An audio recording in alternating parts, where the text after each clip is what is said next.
Three. Welcome back to the channel and welcome back to another edition of the Good Chalk Podcast. In this episode, we'll be doing UFC 300 Super Fight, Sean Strickland versus Ian Garry. They're not fighting, but who knows? The sky's the limit. But first topic of this podcast, we'll be recapping last week. So Armin Sarukian, Jalen Turner, what's next for those guys? And I'm gonna kind of say what I think is next for both of them. Then Nicky Best gonna say what he thinks next for both of them or what's good for them. And as far as for me, I feel for Armin Sarukian, I feel what's good for him next could be Dustin Poirier. Dustin Poirier might not want that fight because he doesn't want to risk losing to a young guy with everything to gain. So he probably wants to fight the name fighters and hope to get back in there. But I feel it's a fight he needs. Like he was supposed to beat Justin Gaethje. That was supposed to be his, I guess, his easy one back. Or it made sense. Like I already beat him before, I should beat him again. And if I beat him again, now I'm gonna, do what I already did before. I'm gonna be right back in the title picture now. I had to, take too much risk fighting some unknown guy who's gonna wrestle me up or some young guy who got again like right in that prime. I'm out of my prime. Like you want to fight guys that are older and have names to them.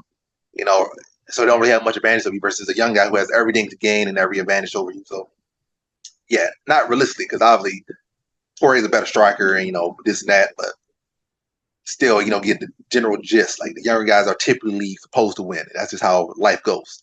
Time is undefeated. But, yeah, so I think a Poirier would make the most sense. And honestly, I would want Poirier to fight him next, get destroyed, retire, because I just want to see new blood. I've been wanting to see new blood in this lightweight division for a minute. But then these new guys have started losing to the old guys, and what's the holdup? We keep saying the same fights, or saying the same guys in the picture for now. But hopefully, Armin Sarukian is able to break that mold and get into that title picture. Have a rematch with Makhachev or something. But yeah, I think Poirier makes the most sense. Both guys have everything to gain for that fight. If Poirier can beat him, he gets a title shot. If Sarukian wins, then he likely gets a title shot, especially if he does it in dominant fashion. But he still got Justin Gaethje waiting around in the wing too. I don't know who's getting the next title shot, but either way, it pushes them very close to a title shot, especially if they do in a impressive finish. But yeah. Next one is Jalen Turner. Jalen Turner, I think he could run it back with Dan Hooker. No, not Dan Hooker. Dan Hooker is injured, so he ain't gonna be around. Matt Frivola. Matt Frivola, yes. Yeah. Our first guest on this podcast. I think he could run it back with Matt Frivola. I think that'd be a good matchup. I think that's the matchup Matt Frivola should have took. It makes sense. He already had a win over him. He was actually ranked versus fighting an unranked Benoit Saint-Denis, and now getting put away in the first round. Now Benoit got a ranking versus you fighting a guy actually in the ranking, that guy that you already beat. But I think that'd be a good matchup, and I think it will address maybe some of the grappling of give Jalen Turner a chance to address some grappling, or give Matt Frivola a chance to double up that win and say, yeah, I lost, but I'm still here. I'm still getting better. So it's a very close competitive fight for both guys, and it could definitely do a lot for both guys. And they're both still, around the rankings. So I think that would make the most sense. But and Jalen Turner, he might try to look further up or further down. I know who else was calling what's his name? Moicano was calling him out. I think he could take that fight, and I think he beats Moicano pretty handedly. But it seemed like he doesn't want to fight Moicano. I feel like this feels that Moicano has been inactive. It doesn't deserve it. But I think that'd be a good match for him.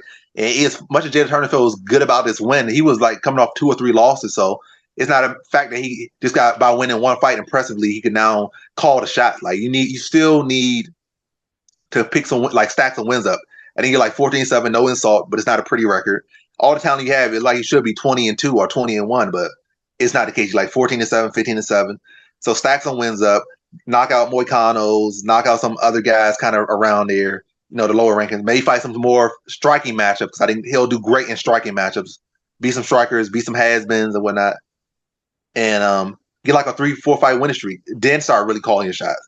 Don't, like I said, you haven't been rushing it now, and when you're losing, you definitely ain't going anywhere. You kind of sticking around. But so stack the wins and then start calling shots. But I'm not his life coach. I'm not his mama. But I think that would be smart for him to take a Frivola fight, a Moicano fight. I think Moicano is the most winnable fight in a fight. I think I just think it's the most winnable fight. I still think it does just about the same as a Frivola win. But what do you think about for Sarukian and Turner? Man, I was all on board for the Dustin Poirier fight. I really think it'll give Poirier a chance to be reassess his life and be I'm not young anymore. I'm still great, but Armin definitely, hats off to him because I think he could win that fight. The fight that I want to see Armin fight, and I know this is going to be a stretch because he's number 12, Benoit Saint Denis. I think if he beats Benoit Saint Denis, he should automatically get a title shot. Like third in line to Justin Gaethje, who earned it himself. That's just a fight I would love to see. I think both fighters are game. I think that Armin, it's his time right now. It's Benoit's time, and I think it would just be a great, stepping stone for Benoit if he wins, which I don't see that fight him winning that fight just from what he did to Beneil Dariush. And I like Benoit a lot. He's made me a lot of money. I have a lot of respect for him. But I think going down just a little bit to number 12, fighting a guy who's up and coming, who everybody, is shocked to see. I think that's his best bet. I think that it'll push him in the title contention because he either destroys or gets destroyed by, someone that is quickly up and coming in the lightweight division. As far as Jalen Turner goes, I'm on board, man. I want the Matt Favola fight. I think Matt's earned it. I think Jalen would want it because he has a loss to him. So I think it makes the most sense. I want to see Matt back in the top 15 like he should be. I don't think he should have got kicked out and Bobby Green or Drew Dober stayed in because he flatlined Drew Dober and Bobby Green, who is great at what he does. But I think Jalen Turner proved that you can't just Muhammad Ali box in a octagon. It just doesn't work like that. So I'll definitely lean Matt Favola over Jay Turner. And the fight I want to see is Armin versus Benoit. The fight that makes the most sense, and I think you put it out there, is Dustin Poirier. All right, cool. Now to our next topic is Ian Garry. Like Ian Garry, is he a cuck or is he a young buck or is he both? But yeah, really just Ian Garry. Like with his, I don't know his wife or his name, and like it's really irrelevant. But it does raise a lot of questions. It seemed like the whole WAG thing, the whole thing like this, like why are you dating this older woman? I know she looks good for her age, but like why? It really is not even a matter of morality or anything at this point because he could do whatever he want. He could date a 60-year-old, he could date a 70-year-old, he could date a man, he could date a transgender, he could do whatever he want. Like at the end of the day, it's about what he does in the cage. But I think what's more interesting, like I could ramble and like try to make make questions about his life, but at this point, it was a hot topic like a week ago. Got a little bit late to it, but now I think what's more interesting is how will this affect him? Like, and also the interesting thing is the whole, I guess, beef a little bit riling up between him and Sean Strickland, and I think that's a potential match. Sean Strickland was a former welterweight. Ian Garry's a pretty big welterweight. I think he can definitely see himself going up to middleweight in the future or taking a step up. Like just like Kamzat could jump between the weight classes, I think Ian Garry's capable of jumping from the weight class. But on top of Ian Garry, so really this whole panel for this whole second topic is Ian Garry. So it's one Ian Garry getting dropped by a sparring partner. What's up with that? Like has he like getting kicked out of gyms, getting dropped at least one time by the current Bellator champion, and then this whole cuck situation, this whole WAG, it was not even cuck, it's like a WAG situation. How is all this affecting him? Then the Sean Strickland beef, is he getting, at first he was this guy talking trash. Nobody really was coming for him. He was coming for everyone else. He was the one talking trash. And now he has become like the butt of jokes lately. So it's always easier to be the guy rapping, but when you're being rapped about, how would that affect you? So that was his strength at first. He'd be the one talking. He was a fake Dollar Tree Conor McGregor. But now he's the butt of jokes. So would that make him have more mental lapse out there and leave him more susceptible to losing to guys he should not lose to, like a Jeff Neal, Vicente Luque, who he in the past probably said he should beat those guys. These guys already showed that they aren't that guy. He's a guy that's still hot and streaking. He should be able to beat these guys and beat them pretty handily. Not to say they're bad or anything, but I think he's definitely a guy that's has perspective of being a title challenger. Potentially still has hopes of being a champion, where there's other guys like Luque not becoming a champion, Jeff Neal not becoming a champion, not at least in the UFC, maybe PFL, but maybe Risen, but maybe ONE FC, but not UFC. But so it's really like how you can that affect him in as far as a potential fight between him and Sean Strickland, whether it be this year, whether it be some surprise, crazy, just throw up a fight at UFC 300, because the beef just spirals out and they like, let's make some money off this fight. The UFC just like, you guys want to fight Sean Strickland, the next opponent fell out, or his next two opponents fell out. The other guys didn't want to take the fight on short notice, and Garry steps up like, I want to take it, and they make this one of the major fights on UFC 300. Even though Ian Garry hasn't deserved nothing, he's not a champion. He hasn't really had that real big statement win yet, but hey, he might have a big statement win by the time UFC 300 and he comes in on short notice. So this is definitely on the table. Like, we don't know, but yeah, I don't know how it affect him, but I don't think it's going to affect him for the better. I feel like he's better when he's a trash talker, but it will definitely be interesting to see how he navigates, being the butt of jokes, and how would that affect his mental state? But how do you feel about that situation? How do you feel it's going to affect him getting knocked out in sparring? All the getting kicked out of gyms, getting knocked out in sparring, the whole becoming the butt of jokes, the WAG situation. It's all of that and combined. How do you feel that would affect or not affect Ian Garry? Man, I feel bad for Ian Garry that he's sending messages to Sean Strickland threatening to sue him. It's just not a good look, man. The same thing with the Logan Paul situation and his wife. I think, like, when you're selling a fight or you're in the fight game and you're trying to gain attention, I think anybody will say anything, and I think there are limits. Racism, if someone is, LGBTQ, I think it's their business. I don't care what other people do. If Ian Garry got tricked by his wife and she wrote a book about it, that's on him to either look at himself in deep thought or turn around and be like, listen, you guys don't know what you're talking about. If you guys want to talk about fights, let's talk about fights. But if you want to talk about my relationship, do it on your own time. Don't message me. Don't hit me up. But I think it's a bad look for Ian Garry to threaten that. But at the same time, I guess that's what he sees as his path to answer what Sean Strickland's saying. And Sean Strickland even admitted, he's like, I don't hate the guy.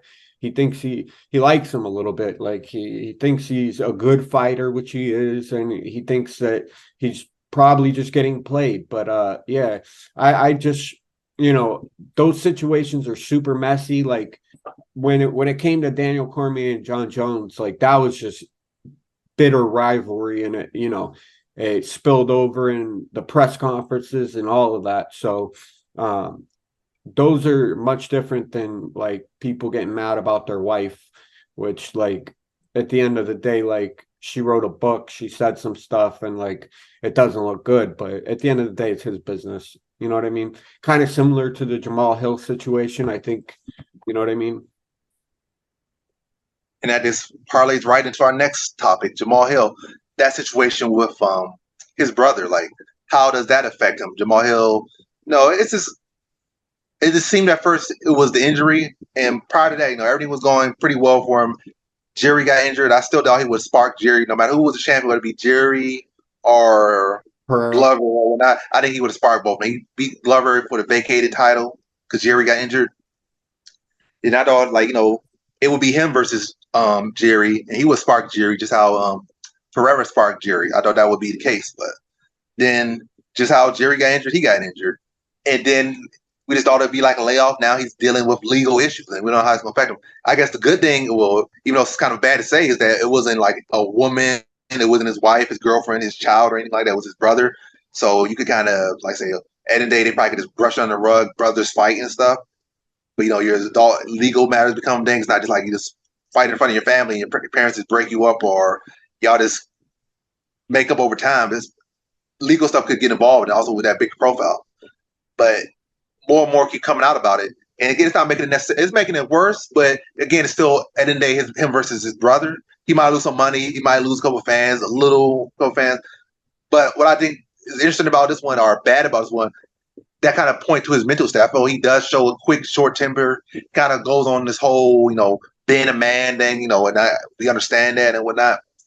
But also part about being a man is being a grown man, not a kid. You're not a kid no more. You can't just, especially with a lot of stuff on, you can't just go out and fight. That's why a lot of people, even though they could fight, they get bodyguards, they get people to do that stuff. Like, I get paid to fight, so I'm not gonna be fighting my brother. No, so I'm a trained fighter, so why am I fighting my untrained brother? Maybe you might suplex him, put him in a headlock, something, put a choke on him to show your dominance over him or something. But fist fights could easily end up people dead. You punch somebody in the face, especially sucker punching somebody, what they saying, all that stuff is alleged. Nothing really fully came out. It's he said, she said. And I think what's worse coming out, is that I think they say he fought in front of his kids or whatnot, or in front of children. That's not a good look. Sucker punch, that's not a good look. And think they say he didn't say Happy Thanksgiving to his daughter, but I don't know. I don't really care too much about that because Thanksgiving not really a real holiday, to be honest. But that's my opinion. So somebody can say, what do you believe that they thought that Thanksgiving such an important holiday was really just the genocide of Native Americans and whatnot? Not to put a Debbie Downer, but that's just the reality of it. But hey, if you want to go out there, just use it for excuse to celebrate with your family, join your family. That's all good. But don't get it twisted by anything else. Just enjoy with your family, eat whatnot, eat in abundance, be a glutton for one day or 2 or 3 days a week. But yeah, I just think fighting in front of his kids is not a good look. Sucker punching his brother, all this alleged stuff. But he was tweeting that when that truth come out, it's gonna make sense. But I think he's much above that. And I'm all over the place with one. But I think another thing that came out, they said he was, I guess his brother felt he was being misogynistic, and I feel that is a bit in his character, all that man stuff, which is not really misogynistic by itself.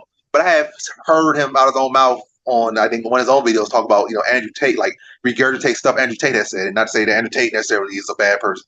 Again, I'm not a moral compass or some moral authority, but it does point to some bit of misogyny that's within him. Talking about any girl, like a girl could get into any party, but a guy can't get in the party. No, basically, if a girl look good, she could be around millionaires, but a guy got to work to get there.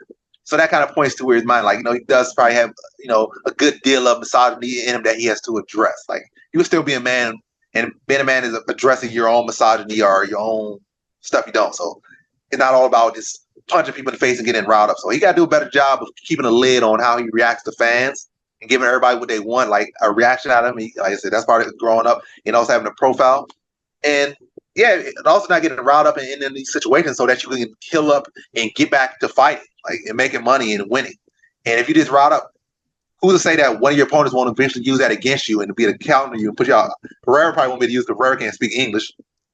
Jerry don't really talk trash. I think he has samurai. So those people who's to say some guy won't come out of there that's a good trash talker and won't be able to use that against you, or some guy that's or even just a little insignificant YouTuber gets you riled up. And I think he has to get riled up by media members. So it's just like he got to work. All I'm saying for him, I feel like he got to focus on mental and just training, healing up, and getting back to fight. That's as simple as training, healing up, and getting back to fight. But how do you feel about all the stuff that's coming out, or what have you really seen of all the stuff that has come out about this altercation with him and his brother in his current situation? Yeah, I'm gonna play the devil's advocate here, where I look at the both sides of the table. I think, I've gotten into many fights with my brother. He was always bigger, and I was just a wild little kid who would fight anybody for any reason. And he checked me multiple times. So for that, I'm grateful, because now I can move on with my life and pick and choose my battles. But on the other side, like, where if my brother was Jamal Hill and I've seen him starch people, I would just not put myself around that situation if I thought that it was going to be something that I have a problem with. Why bring yourself to a situation if you don't like the way your brother talks about people or women or whatever, then just don't have a conversation with them. Don't entertain it. Don't listen to it. Give your side to your family. Say, listen, I'm gonna eat and then I'm gonna leave because I don't want to, cause issues here. I'd rather everybody just be happy. And if some of the family members can stand stuff he says, then that's on them, and that's for them to decide. But I do think you're right, though. I met Jamal Hill. If I said the wrong thing to him, it looked like he probably would have slapped the dog out of me, because like I asked him when he thinks he's going to fight Pereira, and he said second quarter. And I was just so like starstruck that I was like, oh, like kind of near my birthday, February. He's like, nah. He's like, second quarter. That's 3 months. I'm like, oh, okay, I got you. And like I've seen him post on Twitter and get mad fans, like you said. But at the same time, like I definitely understand where Jamal could probably, improve and make better decisions, because I think he's on a path for greatness. Right now he's a legend after beating Glover Teixeira, in my opinion. I know it's a little early to say stuff like that, but I do think that he has all the talent in the world, all the brains in the world, and I think that he can go on to do great things. And that's what I want to see everybody do, whether it's Ian Garry, whether it's Jamal Hill, whether Alex Pereira, who wouldn't even acknowledge me, and Jamal Hill gave me a signature. So like I have lean towards Jamal Hill taking the time out of his day to just sign the t-shirt behind me, and I greatly appreciated it. So I do think he probably has just a huge heart and doesn't know how to express himself at all times the way he probably should, but I do think he's a good person. I do think that his brother probably should not have pressed charges against him. That's just crazy in my opinion. Like, siblings fight, it happens. Even if my brother's Jamal Hill and he knocked me out, I just probably never speak to him again. That's on me. Some people, see the world differently and think there should be justice and all this stuff. But like, I think if you put yourself in the wrong situations, you're gonna, 10 times out of 10 have bad things happen. And if you think that your brother is a certain way and you don't like it, avoid him. That's my opinion. That's what I think. But I don't think it's a good look for Jamal Hill. But I do think that he can redeem himself and go on to become champ once again. I think he's definitely capable of beating Alex Pereira. All right, and now the final subject of this podcast episode, UFC 300 super fights. So Dana White's been talking about super fights, but I just feel like this is not an era for super fights, or this is not a period of time where it is necessarily super fights. McGregor's a money fight, but you can't put McGregor in no super fight. There's no super fight for McGregor. He's hasn't won in years, so he's not a super fight. He's a money fight. Definitely always a money fight, but he's not a super fight. Heavyweight division, John Jones could be in a super fight, but Pereira is like, he's a double champ. I don't think John Jones is going to fight Pereira. He's been talking about Miocic, so I doubt he's going to take the risk of giving Pereira a chance to dampen his legacy and come up and get a three-way championship off of him. So that's not happening. Tom Aspinall is up there. And, Tom Aspinall is the interim champion. That's not no super fight, him and John Jones. It'd be a good fight. It'd be a big fight. It'd be a risky fight for John Jones. I think it'd be a good matchup and whatnot, but that wouldn't be a super fight. It'd be a big fight, but not a super fight. I think a super fight requires two big fighters who are, pretty much at the peaks of their career. Like, and one of them is going to lose their peak. Like Makhachev versus Volkanovski, that would be considered a super fight. It might have the attention that it deserved for the first one, but that was a super fight. Well, kind of, because Makhachev was just becoming champ. So it wasn't really, I wouldn't even say that was truly a super fight. Super fight, again, two people at the peak. So it had to be Makhachev on like a 3-4 fight defenses, and versus Volkanovski with like on a 3, 4, 5, 6 defense. So that wasn't truly a defense. I would say, textbook super fight would have been like a Silva versus GSP in their prime. That would have been the best super fight MMA could ever had. Like GSP versus Silva in their prime would have been the biggest super fight the UFC could ever make. Would it have sold McGregor numbers? Probably not. But as far as actual impact, actually relevance, and actual the two best guys, and not just the guy with the biggest mouth, the actual skills to pay the bills, and actual real legit legends, Hall of Famers, that would have been that fight. And that would have been timeless. But yeah, right now I don't see it. Like, hey, wait, John Jones just got the belt. He's still John Jones, but around him he just got Pereira, which is a big name, but not really all for the super fight. So it would give a sense that Pereira got knocked out of Adesanya not too long ago. So that's not a super fight. Light heavyweight, again, Pereira just became the champion of light heavyweight.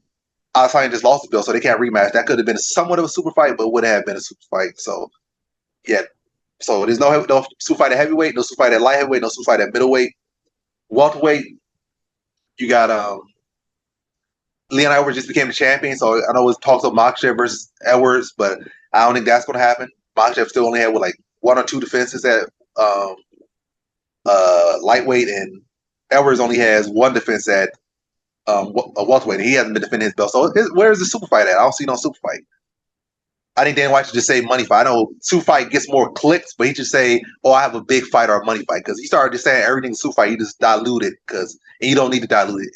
there will come a time when champions have their stack the defenses up, and it just makes sense. Like, oh, now we got a 5 defending champion, or a champion with on a 5-fight defense streak. We got a champion on a 6-fight defense streak. We got a champion. Like, it's like this will be, you could fight up or down. It will be a super fight. But right now, it's not that time.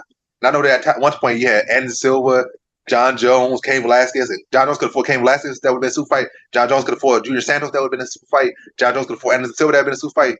Silva could have fought GSP. That would have been a super fight. Aldo could have fought Edgar. When he was champion and not when he lost the belt like he did. That would have been a super fight. But it's just not there. Aldo could have fought Cruz.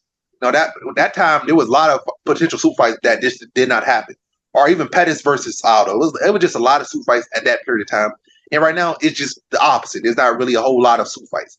Guys that have defended their belts for a long time are losing their belts, and it's a lot of fresh faces, or a lot of guys who only got 3 defenses that are champions. So where's the super fight at? But I can't find it. Can you find any super fights that are there right now? No, not at all. I think there's definitely, I think you put it perfectly. There's a million money fights. I'd love to see Bella Muhammad versus, anybody that is champion, whether it be Colby or it be Leon. I think a fight I would love to see is Arman versus Benoit, but I don't think that those are necessarily super fights. I think when you think of super fight, you would think like Nate Diaz versus Conor McGregor, but Dana White said it's not McGregor. So the only other possibility that I could see being a super fight would be Tom Aspinall versus John Jones, but that fight's, years away if we're lucky, and John Jones is probably going to retire after Stipe. So I don't know, man. There's I don't see anybody in the divisions that are super fights. I see a million money fights. I see fights that could sell a million pay-per-views, but as far as like super fights go, I don't know what it is. They always seem to work out what they're trying to achieve, and it ends up being, a super fight. But I don't think anyone sees it, because everybody's like asking Dana White, who is it? Who is it? Can you tell us? We heard that you have a super fight, and Dana's like, no comment. But I think that it sucks a little bit that he'll throw that out there and then quickly retract and be like, yeah, we're not talking about that right now. I would love to know, but there's a bunch of fights that I want to see. But I think there's maybe one, Alexander Volkanovski versus Sean O'Malley. I think that could be a possible super fight, just because Sean O'Malley gained a lot of attention with his win over Aljamain Sterling, and him going up to 145, even though it's probably not likely. I don't know if that's a super fight, but it would be a great fight. So yeah, those are my opinions on the fights. Yeah, only super fight that's really possible in MMA right now would be John Jones versus Francis Ngannou. That's literally the only super fight that's available right now. And Dana White has too much pride, and he still has Rampage slamming and beating up Chuck Liddell back in Pride on his mind. So he's never going to even risk losing any bit of status for the UFC, or risk that when he can just keep making money, keep doing what he's doing, and not taking any risks. So yeah, that fight not happening. None of these fights are super fight. Volkanovski's got no belt no more. Volkanovski still got. I say he ain't got no belt no more. He's still very much featherweight champ. He lost twice to Makhachev, but he's still undefeated at featherweight. So that is one I overlook, because O'Malley could be a super fight, but O'Malley seems like he's busy with Vera, and Volkanovski looks like he's about to get knocked out by Ilia Topuria next. But if he can beat Ilia Topuria and have a great championship performance and shut everybody up and say, "Oh yeah, I'm still here. I might have lost to Makhachev. Door might be closed, but I'm still very much the man here." Go out there and just put on one of the greatest performances he has ever put on in a fight. And Sean O'Malley goes out there and starts Vera. That fight is definitely live for UFC 200. So outside John Jones versus Ngannou, I think will be the real super fight and one of the greatest fights potentially in MMA history. I think if both of those guys give O'Malley and Volkanovski get back to their guys and emphatic efforts, emphatic performances, I think that is a super fight. So you did find the one that could be a super fight, but it's a very big if, especially on Volkanovski's side, and even especially on O'Malley's side, because he has already lost to Vera. He still got brittle legs. So all it takes one good leg kick, he could be on the ground crying again. So we don't know, but